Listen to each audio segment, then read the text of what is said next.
The noon sun hung over Dustcreek like a merciless eye, burning down on the crooked roofs and cracked wooden sidewalks. But no heat matched the fire of terror inside Lily Harrow's chest as she sprinted into the center of town, her worn shoes slipping in the dirt, her voice raw from screaming her baby's name. Little Samuel, barely 6 months old, still small enough to sleep, bundled against her heart, was being hauled away in a creaking wooden cart by 2 of Harlan Pike's hired men. Big brutes with dusters flapping behind them and expressions that made it clear they'd done far worse than this. The baby didn't cry. He simply blinked up at the bright sky, too young to understand his fate. But Lily understood. Harlan Pike, the wealthiest, coldest man in 3 territories, had declared that since Lily's late husband died before repaying a long-standing ranch debt, her infant son would be collected as compensation, a phrase he spat out like a legal decree. While standing on the steps of the courthouse, papers in hand, townsfolk too afraid to challenge him, she had thrown herself at his boots, begging, screaming, praying, gripping his coat until the deputies tore her away. But the monstrous man simply tipped his hat and ordered the cart rolled out. No one stopped him. No one dared, except Lily wouldn't let her boy vanish into Pike's dark world, even if her legs failed beneath her. Dust streaked her dress. Her hair clung to her cheeks in sweat-soaked strands. Every gasp scraped her throat.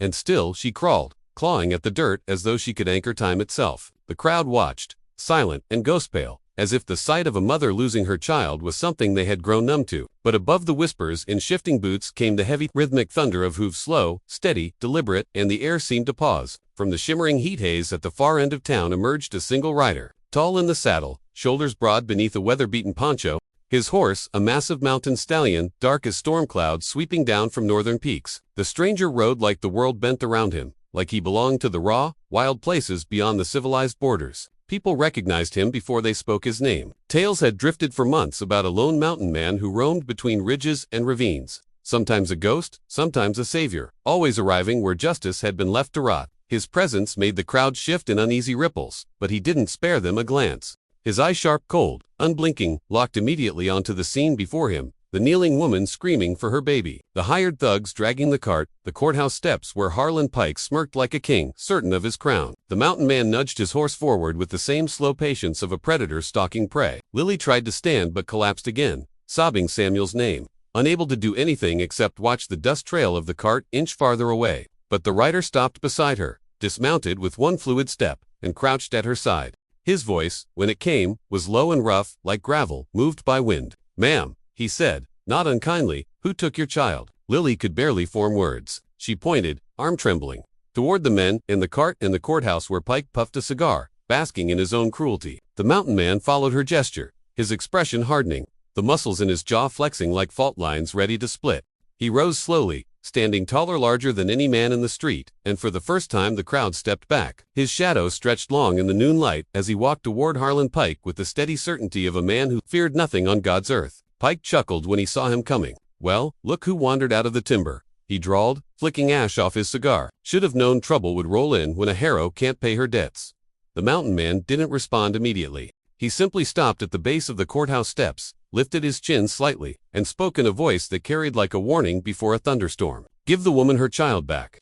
Laughter rippled through Pike's men. Even Pike cracked a grin wider than the canyon rim. "That baby is legal tender," he said. "Family owes me. I'm collecting. Nothing you can do about the law." "The law," the mountain man replied evenly, "isn't meant for stealing babies." Pike's grin faltered at the tone, too calm, too deadly. "And what exactly are you planning to do?" Pike asked. "Shoot your way through a contract." The mountain man didn't touch his gun. He didn't need to. His presence alone was a weapon. "I'm giving you one chance," he said softly, almost kindly. "One chance to hand that child back to his mother and walk away with your men still breathing." The crowd inhaled sharply. Pike's face reddened. "Boys," he barked to his hired guns, "teach him what happens when mountain trash threatens me." The 2 thugs dragging the cart dropped the handles and reached for their rifles. But the mountain man moved before metal even cleared leather. One moment he stood still. The next he exploded forward with the speed of an uncoiled beast, ripping the rifle from the first man's hands and slamming its butt into the second man's jaw, with a crack that echoed off storefronts.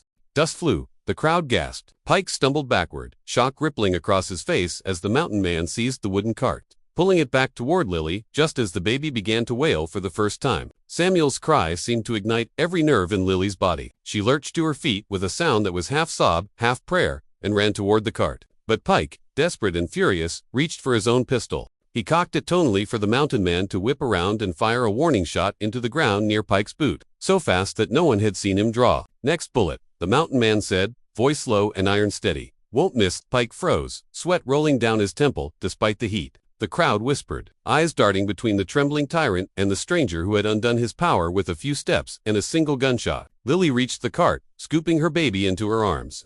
Holding him so tightly the world could have split open, and she still wouldn't have let go. Tears streaked her dirt-covered cheeks, but her voice steadied as she whispered Samuel's name again and again, thanking God, thanking anyone who would hear her. The mountain man approached her once more, softer this time, the fury leaving his posture as soon as he looked upon the reunited pair. You go on, he murmured. Get your boy home. Lily stared up at him, overwhelmed. Why? Why would you help us? She whispered.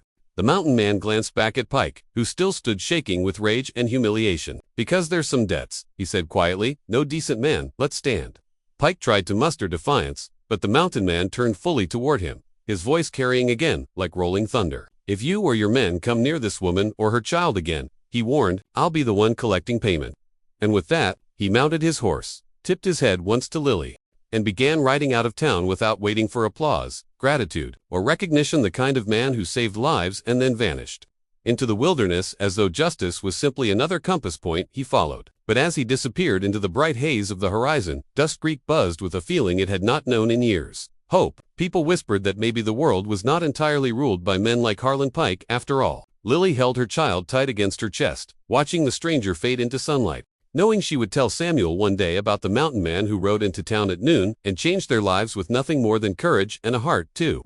Honorable for the world around him. And somewhere in the trees beyond the ridges, the mountain man continued on, not for reward, not for praise, but because somewhere else, another town, another soul might need a justice only he knew how to deliver. If you enjoyed this story and want more powerful Western tales, emotional rescues, and heart-gripping adventures, make sure you subscribe to the channel. Your support helps these stories come to life. Don't miss the next one.